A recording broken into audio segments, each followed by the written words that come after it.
Hello दोस्तों आज की ये वीडियो उन लोगों के लिए स्पेशली है जिन्होंने अभी तक म्यूचुअल फंड में इन्वेस्ट करना शुरू नहीं किया है या शुरुआत है, अभी 2-4 महीने ही हुए हैं म्यूचुअल फंड में इन्वेस्ट करते हुए। तो दोस्तों अगर आप अभी तक एफडी के 4-5% के चक्कर में रिस्क फ्री होने की खुशी में सिर्फ इन्वेस्ट नहीं कर रहे हैं म्यूचुअल फंड में, तो लंबे टाइम में आपको बहुत भारी नुकसान उठाना पड़ सकता है, क्योंकि आपका जो पैसा है वो एफडी में इन्फ्लेशन को भी बीट नहीं कर पा रहा है। और जहाँ तक रही रिस्क की बात, तो रिस्क तो सड़क पे चलने पे भी होता है, लेकिन उस रिस्क को आप मैनेज करते हो, कम करते हो फुटपाथ पे चल के। ऐसे ही इक्विटी म्यूचुअल फंड में भी इन्वेस्ट करना ज़रूरी है। हाँ, रिस्क होता है, लेकिन उस रिस्क को आप मैनेज कर सकते हो अलग अलग तरीकों से।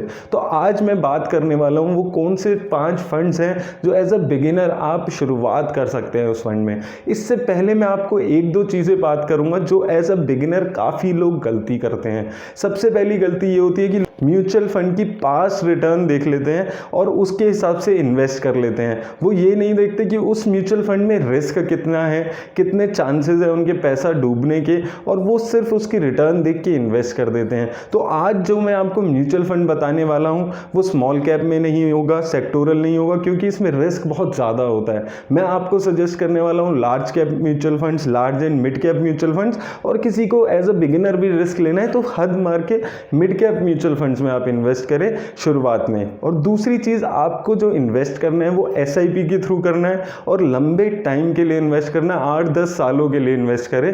वो पैसा ही आप अपना म्यूचुअल फंड में डालें जिसकी आपको लंबे टाइम में आगे ज़रूरत नहीं पड़ने वाली है।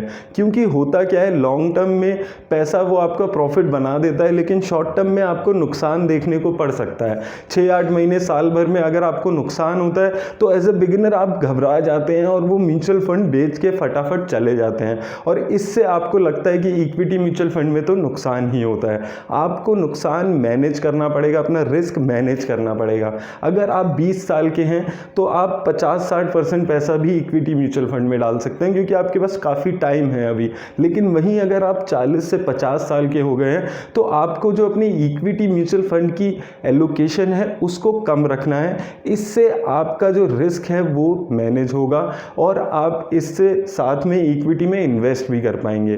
तो आइए दोस्तों, अब देख लेते हैं वो कौन से 5 म्यूचुअल फंड हैं जो एज अ बिगिनर जिनमें आपको पैसा डालना है। और शुरुआत में मैं आपको ये भी बोल देता हूँ कि आप ये पांचों फंड में पैसा ना डालें, 1 या 2 म्यूचुअल फंड से शुरुआत करें सिर्फ म्यूचुअल फंड में इन्वेस्ट करने की। तो आइए देख लेते हैं ये 5 फंड्स। दोस्तों सबसे पहला फंड यहाँ पर जो मैं आपको सजेस्ट करने वाला हूँ वो है एक्सिस ब्लू चिप फंड। ये एक लार्ज कैप फंड है और इसका जो अभी एसेट अंडर मैनेजमेंट चल रहा है वो 23,000 करोड़ से ज्यादा का चल रहा है।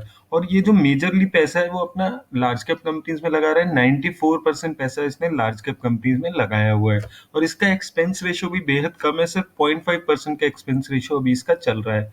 और अगर मैं इसके सेक्टर्स पे बात करूं तो सबसे ज्यादा पैसा इसने फाइनेंशियल सेक्टर में लगाया हुआ है 41% के आसपास, वहीं टेक्नोलॉजी सेक्टर में 16%, उसी तरह हेल्थ केयर सर्विस और एफएमसीजी सेक्टर में भी इसने 5 से 6% के आसपास पैसा लगाया हुआ है।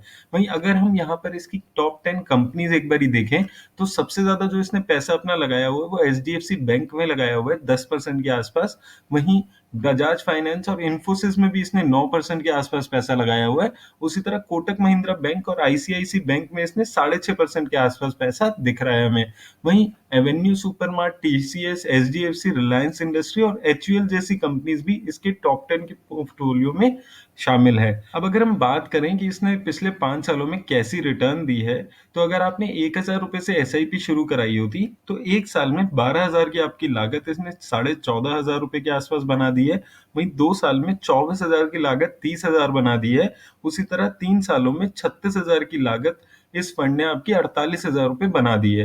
वहीं 5 सालों में 60,000 रुपए आपके लगे हुए 95,000 के आसपास हो गए हैं। तो दोस्तों जैसे कि एक लार्ज कैप कंपनीज में मेजर पैसा लगाता है तो इसमें इन्वेस्ट करने में काफी कम रिस्क हो जाता है, क्योंकि ये जो कंपनीज हैं ये सारी अच्छी कंपनीज हैं, तो इनका अचानक से गिरना काफी रेयर होता है। तो आप एज अ बिगिनर इस फंड से भी शुरुआत कर सकते हैं। अब नेक्स्ट फंड जिसको मैं आपको बताने वाला हूँ वो है एचडीएफसी इंडेक्स का सेंसेक्स फंड। तो ये फंड वो होता है जो सेंसेक्स का जो इंडेक्स है उसकी जितनी भी कंपनीज़ है उसको अपने पोर्टफोलियो में रेप्लिकेट करता है। ये एक पैसिवली मैनेज्ड फंड है और इसका जो अभी एसेट अंडर मैनेजमेंट चल रहा है वो 2000 करोड़ के आसपास चल रहा है और इसकी एक्सपेंस रेशियो बेहद ही कम है, 0.1% की सिर्फ इसकी एक्सपेंस रेशियो होती है। तो दोस्तों जैसे कि सेंसेक्स होता है ना, उसमें सिर्फ 30 बड़ी-बड़ी कंपनीज़ होती हैं। तो सेंसेक्स में ये फंड आपका पैसा इन्वेस्ट करता है, ये सिर्फ पैसिवली मैनेज किया जाता है फंड, इसलिए इसका एक्सपेंस रेशियो भी बेहद कम है। और अगर मैं अब आपको बात करूं कि सेंसेक्स के टॉप 5 सेक्टर्स कौन से हैं, तो फाइनेंशियल सेक्टर में सबसे ज्यादा इसका एलोकेशन है 43% के आसपास। वहीं टेक्नोलॉजी सेक्टर में भी यहाँ पे 17% के आसपास हमें एलोकेशन दिख रहा है। वहीं एनर्जी सेक्टर में भी अच्छा एलोकेशन है 16%। उसी तरह एफएमसीजी और कंस्ट्रक्शन सेक्टर में भी इसके टॉप 5 सेक्टर्स शामिल हैं। और अगर मैं सेंसेक्स की टॉप 5 कंपनीज पे यहाँ पर बात करता हूँ, तो सबसे ज्यादा जो इसकी एलोकेशन है वो रिलायंस इंडस्ट्रीज में है 13% के आसपास। वहीं एचडीएफसी बैंक में भी 12% के आसपास एलोकेशन मुझे दिख रही है।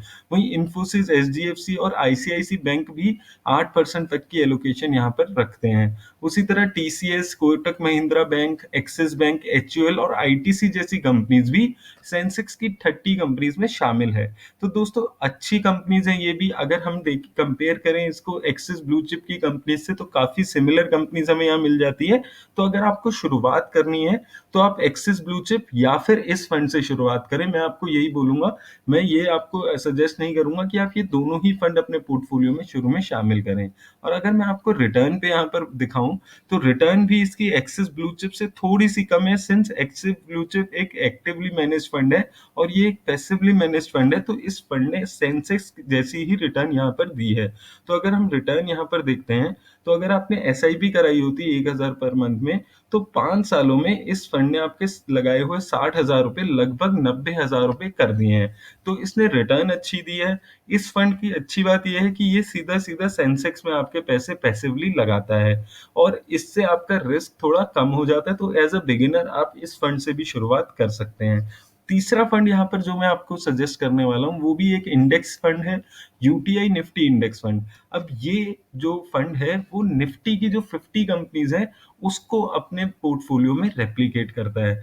जैसे कि आपको मैंने बताया था कि एचडीएफसी का जो सेंसेक्स फंड है वो सेंसेक्स की 30 कंपनीज में लगाता है और निफ्टी में जो इंडेक्स में 50 कंपनियां होती हैं। तो यूटीआई निफ्टी का इंडेक्स फंड निफ्टी की 50 कंपनीज में लगाता है पैसा और इसका ओयूएम अभी 3000 करोड़ से ज्यादा का चल रहा है। एक्सपेंस रेशियो भी इसका काफी कम है, 0.1% का सिर्फ एक्सपेंस रेशियो इसका चल रहा है। और अगर हम सेक्टर्स पे यहाँ पर बात करते हैं, तो सबसे ज्यादा पैसा इसने भी फाइनेंशियल सेक्टर में है 40%, देन टेक्नोलॉजी सेक्टर में 16%, एनर्जी सेक्टर में 15% और एफएमसीजी और ऑटोमोबाइल सेक्टर में भी इसका एलोकेशन दिख रहा है हमें। और अगर मैं निफ्टी 50 की भी टॉप 5 कंपनीज पे बात करूं, तो सबसे ज्यादा एलोकेशन निफ्टी 50 में भी रिलायंस इंडस्ट्रीज में है 11% के आसपास। वहीं एचडीएफसी बैंक में 11% के आसपास, इन्फोसिस में 7.5%, एचडीएफसी में भी 7% के आसपास। उसी तरह ICICI bank, TCS, Kotak Mahindra bank, HUL, Axis bank और आईटीसी जैसी कंपनीज निफ्टी 50 की टॉप 10 कंपनीज में शामिल है। तो दोस्तों अब हमने जो ये 3 फंड्स डिस्कस किए हैं यहाँ पर, इनमें से आप कोई एक फंड ही अपने पोर्टफोलियो में ऐड करें अगर आप एज अ बिगिनर शुरुआत कर रहे हैं। अगर आपको एक एक्टिवली मैनेज्ड फंड लेना है तो आप एक्सिस ब्लू चिप की बजाय, अगर आपको सेंसेक्स की 30 कंपनियों में पैसे लगाने हैं और पैसिवली मैनेज फंड में पैसा लगाना है, तो आप एचडीएफसी सेंसेक्स फंड को चुने। और अगर आपको निफ्टी की 50 कंपनीज में पैसा लगाना है तो आप इस फंड को चुने। लेकिन ये तीनों फंड आप अपने पोर्टफोलियो में शामिल ना करें, क्योंकि इनकी जो कंपनीज हैं ये लगभग सेम ही दिख रही हैं यहाँ पे। अब अगर मैं रिटर्न पे भी यहाँ पे बात करता हूँ, तो निफ्टी वाले जो ये फंड है इसने सेंसेक्स के फंड से हल्की सी कम रिटर्न दी है। तो अगर हम इसमें भी एसआईपी में बात करते हैं, तो अगर आपने 1000 रुपये पर मंथ से एसआईपी कराई होती, तो 5 सालों में आपकी 60,000 की लागत इस फंड ने 89,000 के आसपास कर दी है। अब दोस्तों हमने यहाँ पे 3 फंड डिस्कस किए हैं जो मेजरली लार्ज कैप कंपनीज में ही पैसा लगा रहे हैं।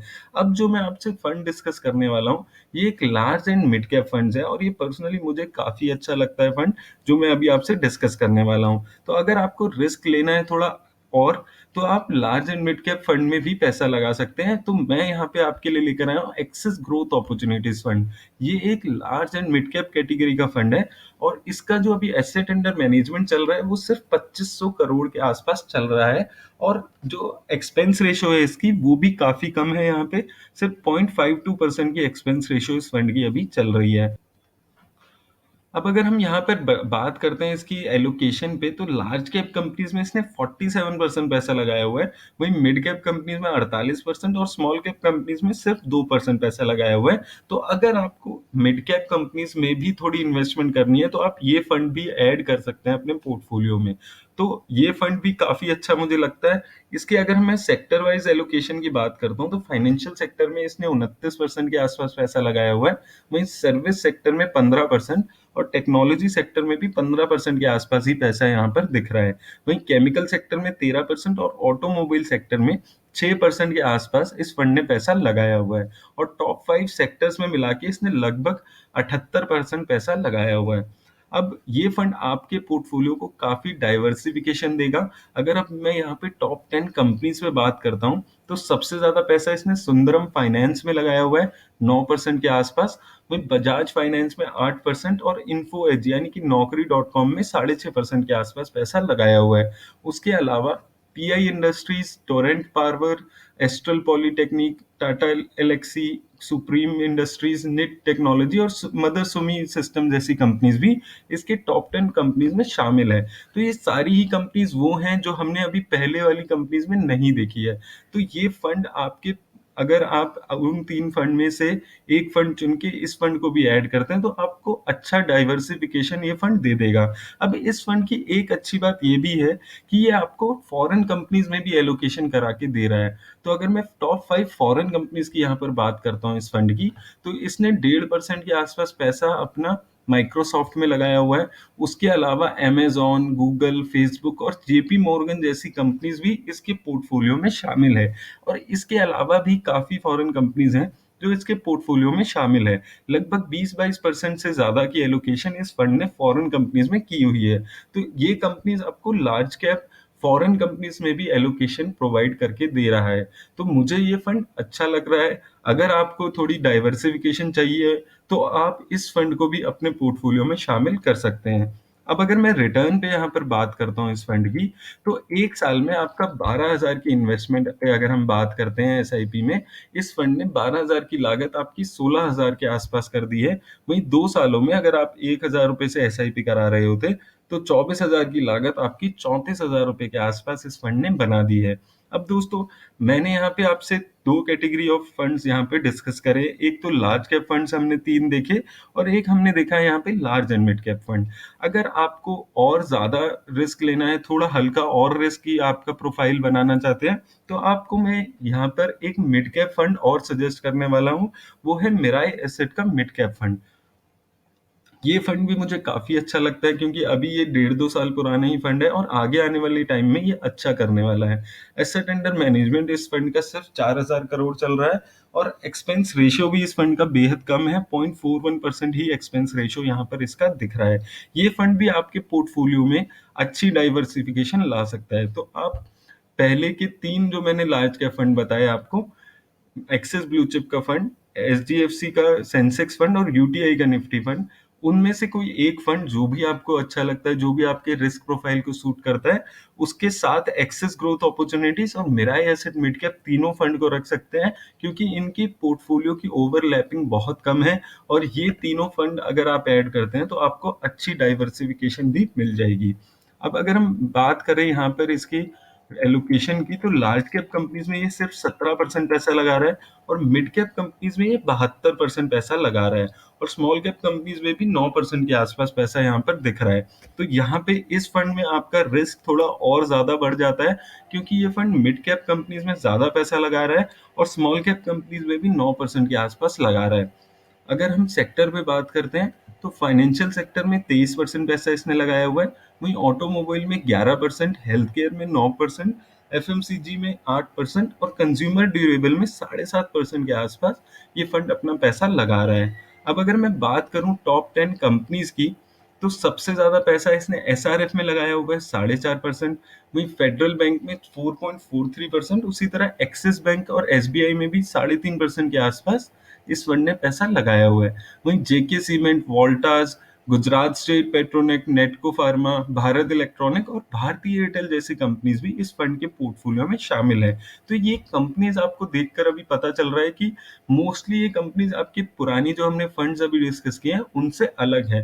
तो ये फंड्स आपको डाइवर्सिफिकेशन भी दे रहे हैं और थोड़ा रिस्क भी आपका इसमें ऐड हो रहा है। और अगर मैं यहाँ पर रिटर्न पे बात करता हूँ, तो अगर आपने 10,000 रुपए की वन टाइम इन्वेस्टमेंट की होती इस फंड में, तो 3 महीने में ये पैसा आपका 11,000 रुपये हो गया होता, 6 महीने में 14,000 रुपये यानी कि 40% के आसपास की रिटर्न, और 1 साल में इस फंड के में लगाया हुआ 10,000 रुपये आपके लगभग 20,000 रुपये के आसपास हो गए हैं, यानी कि 100% के आसपास की रिटर्न।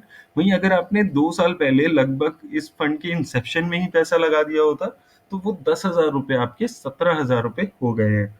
तो दोस्तों ये हैं वो 5 फंड्स जो एज अ बिगिनर मुझे लगता है अगर आपको शुरुआत करनी है तो आप इनमें से फंड्स चुन सकते हैं अपने रिस्क प्रोफाइल के हिसाब से और अपनी एसेट एलोकेशन के हिसाब से। हाँ, लेकिन जो मैंने आपको 3 लार्ज कैप फंड्स बताए हैं उनमें से आप कोई एक ही अपने पोर्टफोलियो में ऐड करें, क्योंकि वो तीनों फंड्स लगभग एक ही कंपनीज में पैसा लगा रहे हैं। ये 3 फंड्स में से आप एक फंड ऐड कर सकते हैं अपने पोर्टफोलियो में, और उनके साथ आप लार्ज एंड मिड कैप और मिड कैप के पोर्टफोलियो में अपने पोर्टफोलियो की शुरुआत कर सकते हैं। इससे आपके पोर्टफोलियो को डाइवर्सिफिकेशन भी मिलेगी और रिस्क भी आपका थोड़ा मैनेज होता चला जाएगा।